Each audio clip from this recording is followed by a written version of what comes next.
এগুলো কি করলে? আমি কি করলাম মাম্মাম? কিছু করিনি তো। আমার মুখটা খুলে দিলে, আমার দিলে মাথা খুলে দিলে, পিঠা বানিয়ে দেবো, দিলে দেওয়াটাই খান। কার পিঠটা ফাটিয়ে দেবে তুমি? দিলে পিঠা বানিয়ে দিবে। ও আচ্ছা, ছেলের পিঠটা ফাটিয়ে দেবে। তোমাকে পিঠা বানিয়ে দেবে। হ্যাঁ, আমার পিঠটা ফাটিয়ে দেবে। ছেলে বুঝি হয়ে গেল, কোন দুধটা এনে গিরি। উফ, উবাস, দুধটা বয়ে এলো তো। তোমাকে খেতে হবে না এটা, তোমার দুধ আছে তো।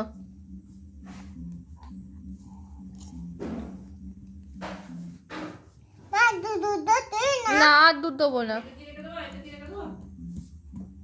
এই দুধ না, আর না, আর না। দুধটা দে।